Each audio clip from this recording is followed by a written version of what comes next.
Hi, my name is Debbie, and I'm from the Healthcare and Science Career Community.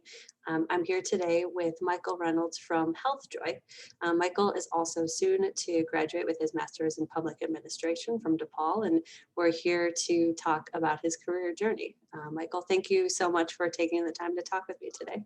Yeah, no problem. Pleasure to be here. Sure. Yeah.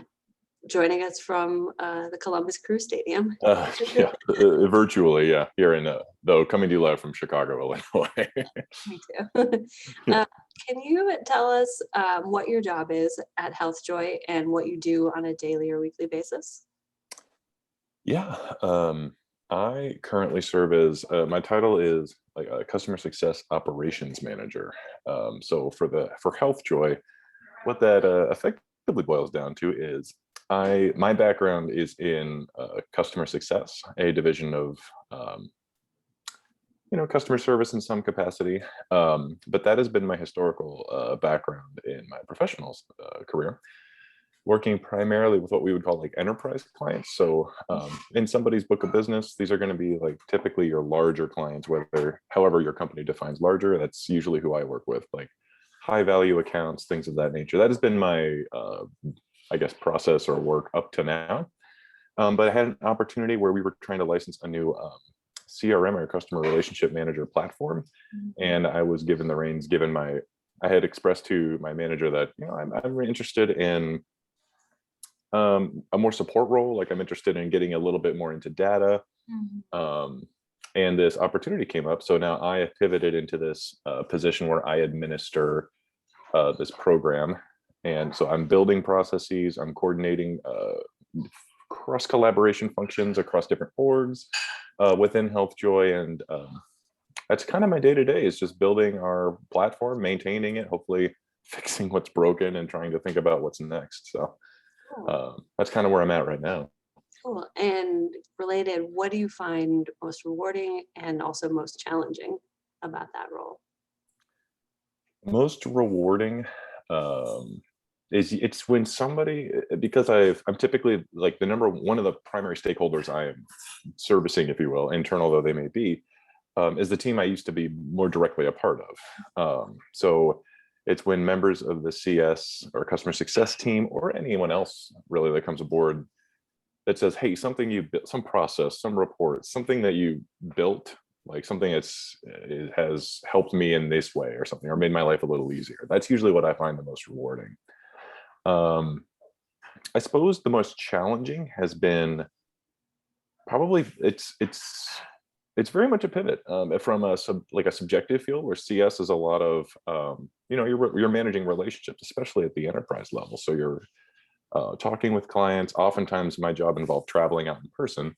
So often there's that component as well, where we're meeting with, in past jobs, I'd be meeting with divisional leadership of like a national healthcare corporation to discuss various aspects of their program. Sometimes I'd be meeting with providers out in the field, discussing like how my company's service could help them. I don't know, with patient education was the primary realm in which I was focused. And even with HealthJoy, where I was out discussing how how our benefits and insurance platform can best help their employees out in the field, whether it's being able to quickly pull up their medical card through our benefits wallet and the app that we create, or access to telemedicine, especially pertinent within the past year and a half or so. But the most challenging has been moving into that more subjective field, which my undergraduate degree is actually in playwriting. I went to Ohio University and I have a fine arts degree from them. And that actually served pretty well. Studying, theater seeks to be a replication or a representation of life as we know it, and in one way or another. And that actually works super well when you're communicating with people in person and just facilitating, building relationships and maintaining them. And then pivoting to this more data-centered role, this would be a little bit more objective. So it doesn't matter how well I can make a connection with someone across the table, as much as there's a foundational structure that, there's a whole degree program for people in undergraduate and graduate students that are looking at data science, looking at anything that falls under that sort of penumbra, if you will. So it's been kind of a learn on the job situation for me for a little bit now. And now that I've been in it for a bit, I start to feel like I've got a little bit of a handle on it. Plenty to learn, always more to learn. But I suppose that pivot was the challenge, I suppose. Sure, that's exciting. As someone who has a bachelor's degree in performance studies, which is related to theater, I understand, and that's Oh, you get actually it. yeah. Now working in higher ed, that's actually what I wanted to ask you about next. I saw on your LinkedIn profile that you have had a very exciting and varied career journey with positions and education in performing arts, in sales, in healthcare, in a couple different industries. What can you tell me about this kind of career journey and what you learned along the way? Interesting. Yeah. I it's a kind of my professional career as I have under, understand it today, I suppose. Kind of started back in 2011 when two friends and I decided we were, it was November 2011. In January, we were moving to Chicago, and um, we just moved. No jobs planned, nothing lined up per se. We just spent. I know I, speaking only for myself, spent everything I had moving to Chicago in the first couple months trying to find work, and I did the only thing I knew how to do because I wasn't very savvy with like LinkedIn or any online things at the time. So I just hit the pavement, and that's how I got my first job selling watches on Michigan Avenue, and that's where I was for 3 years. Um, so I guess one bit of advice that I learned from there was, um, I guess it's don't be afraid to take risks. Looking back on it, I don't know that I was fully aware of Sure. what I was fully doing. I think if I was a little bit more, if I allowed myself to just appreciate the gravity or the reality of the situation, I might be a little more anxious about moving with no job lined up. But I mean, I always tell people like this is how it happened for me. I don't necessarily recommend anyone do it that way. Um, Thankfully, I knew that if something had not quite fallen through or come through for me in a certain way, like I'm sure my family would have been there to support me. But I hit the pavement and knew that whatever I was going to find, I would do better in person, at least at the time. Sure. So timing lined up, and I just explored whatever options seemed right. I never would have asked myself, hey, and 1 year from now, you're going to move to Chicago and you're going to sell, at the time I was selling a Rolex, I just watch luxury watches in general. Mhm. That idea would have been foreign to me. Like I have no experience in it, but I just walked in the door and I loved it just happened. It just happened. And I love learning about anything. Like when I start something, I really enjoy learning not just what the product is, I guess, if I'm selling it in this case. I learn everything. Like I love learning history. I'm a big American history proponent, and try to insert that into any on-the-job meetings I have today or tomorrow, as my teammates will tell you. But I learned everything I could about whatever I'm focusing on at the time, whether it was watches or when I made that pivot into the healthcare industry. I learned as much as I could, because especially if you're, felt like if I was going to go out and talk to medical care providers, being able to talk the language at least and would be helpful. So Can you I tell me a think, little more about pivoting from luxury sales into or luxury retail into healthcare? yeah. So I think that, like we talked about before, my background in performance, I suppose, specifically in playwriting, but in theater in general, kind of helps because that I think I got the job because at selling watches because the manager at the time must have thought I would have been good speaking with people in person, and that kind of I wouldn't have expected this either. But a friend of mine worked for a company and they were hiring and they were looking for CS, which I think at the time, I'm no historian on this aspect, but I think it was relatively new in the professional, Mm, in the private sector at the time. And that's relationship building. It's can you communicate effectively? Can you listen as well, to what your clients are saying? And that's kind of how I made that pivot into the healthcare space. It was through a role specifically around relationship building. And then from there, I started to learn a bit more about how our hospital corporations managed. Um, what is the kind of trend across the United States? This was, of course, 2015 or so. I think that's where I got my first in-person taste, so to speak, of like healthcare consolidation that we have right now in the United States, where larger corporations are going out and they're going into rural areas and they'll acquire medical practices, and they'll all roll up into a national chain to help support people that at the time are moving from medical records, like, paper copies, and trying to go into this new EMR system, and trying to deal with providers at various stages. Like if they were coming out of medical school, they were all tech savvy, they loved it, and older providers in the field were less eager to move to EMRs. But that was just stuff I learned at the time. And it's only because that link through it all was not necessarily coming in with a breadth of healthcare knowledge, but it was mostly I was here to fill a role, and that's fulfilling maintaining relationships. And that's how I used that window to just kind of learn whatever I could about the healthcare space I was in. Sure, I like that it's about building relationships, and that's what you learned through your theater studies. That's cool. Yeah, I think everybody kind of does, no matter what role you're in. I feel even if you hear a lot about in the entertainment industry, not that I've ever really worked in that, but I mean, people want to work with people that are nice, that like, whether it's professional relationships, or just personal relationships, people like working. I know I moved to Chicago and I've been in the improv scene for a while. And sometimes someone's got a show to put on, some group bails out, who's the person they're going to think of? The people that they work with, that they have good relationships with. Hey, can you come do a set tonight? That sort of stuff. It translates in most spheres, I think. Yeah, that makes sense. What advice would you give a student, maybe an undergraduate, who's considering a major change, or a young professional who's considering kind of a pivot or career change? What kind of mindset should they approach that change with? I would say be open to speaking with anyone you can, and really listen. I think, not to keep I usually don't bring everything back to performance as much as I do, but this seems to align perfectly because in improv, we're always like, you're trying to study active listening, not just, I hear what you're saying, but I hear what the person on the other side of the conversation is like. Not only what are they saying verbally, but what other forms of communication are they using? And I think people coming out of undergrad, like what I had wished was, I remember when I graduated, I remember just like walking across the stage and going home and being like, I don't know what's next. Like, what do we do now?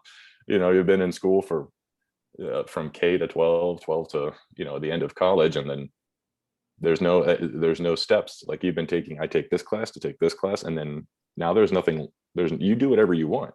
So at that point, I wish I had perhaps sooner started just talking to people. The informational interview has been something I did not learn, I think, at an earlier age, and am just now really trying to make use of. Because people, not only are people working in different jobs, but everyone has a different walk and path in life, I suppose. And I think that's the kind of the advice that I would give is, there's no harm in reaching out to, whether it's LinkedIn or maybe through your own networks. There's no harm in reaching out and saying, hey, I'm here, I'm at this stage in my life, whatever you're in, you seem to be working in a field I'm interested in. Could I just ask you, I'd love to know how you got into the field. Like, what do you like about working in this? What drew you to this? And don't ask for a job afterwards. I did that once when I was a kid. And it's one of the things I think about when I'm like, how the brain seems to love categorizing or cataloging all your most embarrassing moments in life. And that's one I think about a lot, where it's just like, straight up, hey, do you know of any jobs in your field? And like, do not do that. That's not the goal of the informational interview. I've heard the analogy. It's like you wouldn't ask someone to marry you on a first date. So yeah. Kind of the same idea. You have to get to know them first. Indeed. But I think and then but you're building a relationship, and then down the line, if you're saying I'm graduating with a degree in blank, and they're like, hey, we have an entry-level position or something, I wonder if that person I spoke with is around, available. Who knows? Absolutely building those relationships. So then how did you come to DePaul and to graduate school? You're in the Master's in Public Administration program, hoping to graduate this August. How did you make those decisions? That was a long one. I knew for years that I guess not, like that makes it sound like it was a decade. It was a couple years where I was starting to plan out. Like, I knew I wanted to go back to school. because I do like academia a lot, I like learning, but also I was trying to project out, at least on my current trajectory at the time. I was like, what do I, I'm a CS now. Do I, or CSM, I suppose, do I become like a senior CSM at some point? Like what's next? And so I knew that I wanted to learn a little bit more about the world around me, which I have found, for better or worse, this isn't certainly a reason someone pursues higher education, but I remember when I was an undergraduate, my college education really took the world that I knew it and expanded it further, to the sense that you start to think on a larger scale. And then I, as under this all, have just been fascinated with the history of our country. And that, alongside with higher education, just promotes a higher degree of empathy. And I think the ability to see farther into the past as a way of trying to estimate where do you think you're going in the future. And so when I started thinking about what do I want to do, like, I don't necessarily, there's no degree in CS, or I don't think so. And so I was like, if I eventually wanted to progress in my career, I wanted to get a little bit more understanding of management principles, which this also, I think the degree program confers, the MPA program here at DePaul. But I also knew I kind of want to, like, at some point, I would like to work for the people at some point, like to be a public servant in some capacity, whether it's in healthcare, or any of the other, like, or the public spaces. But I was shopping around, I, like most people who knew they were kind of wanted to go into school and then wasn't sure which discipline. I think, like most people like that, I toyed with the idea of law school and then put that off to the side. Did a lot of work as sort of like, is law school right for me? And the consensus was no, from a lot of people. But just based off, like, it just because I was trying to confront that idea that, like, if you don't know what to do, you can go to law school because the JD is, like, very versatile, which is, I was like looking at opinions from lawyers online, from just like various online communities where people were asking that very question, and general consensus was no. That's not the world we live in anymore. So then from there, I was looking at a way to essentially apply my love of US history, and being a public servant seems to be, that just kind of dawned on me a little bit more. And then through the program really at DePaul really expanded my idea of what it could look like. Like my father and parents they both like volunteered in the community. Like my father especially volunteered, was a big volunteer growing up, and I never knew I don't know that I accurately understood growing up what it was to be a public servant. Like, what does that look like? What does that mean? The program here at DePaul really kind of showed me what that could look like in ways I had not anticipated. So I thought that was pretty neat. But eventually I found my way. I was living in Chicago at the time, and this was of course pre-pandemic. And I thought, I want to go to school here. I like being in-person instruction. And so that kind of started narrowing down. I had a better idea of what field I would like to study and learn more about. And then eventually it was just like which schools. And what I liked the most about DePaul was that I knew I was going to be going full-time, but I was going to be working full-time as well. And when I would sit in the beginning programs, or the informational sessions for various institutions around Chicago, DePaul was the only one that point blank's the wrong term, but was very forthright in saying, we have designed this program with the idea, knowing that you are going to be working during the day. Everyone else other people's were either like they cost a little bit more, and also they didn't have that focus. And I knew that I did not want to take loans out. I didn't want to quit and stop working. I can't afford to, really. So those are all the factors that led into it. But it was DePaul's focus on just understanding that what I was going to be doing when I'm not in class was very, very helpful. Sure. That's exciting. I like that you were able to apply your love of history to something that is practical as well, and to learn more about management, and then to hopefully use that to pursue a career in public service. Yeah, I think so far hasn't been a single course or aspect of the program where understanding of how we as a country have got to this point, I should say. I think that's beneficial in more ways than I don't know, my words here are going to encapsulate. So Sure. No, absolutely. Any additional advice for students who are looking to get into healthcare administration or public service or public administration? outside of the informational interview, I think if you're going the public service route, um, sometimes people, what you study in undergraduate does not dictate what you're going to do next, oftentimes. Theater, former theater student to a theater student, Mhm. it doesn't necessarily mean your first job out of college is going to be in, say, theater. Mhm. So I think taking advantage of the communities around you, I think would be quite helpful in that, like, if you're thinking about going into public service, one thing I wish I had done when I was younger was just start like volunteering in one way or another. Just get out, see what people like, what are the problems people face. Mm, Um, I know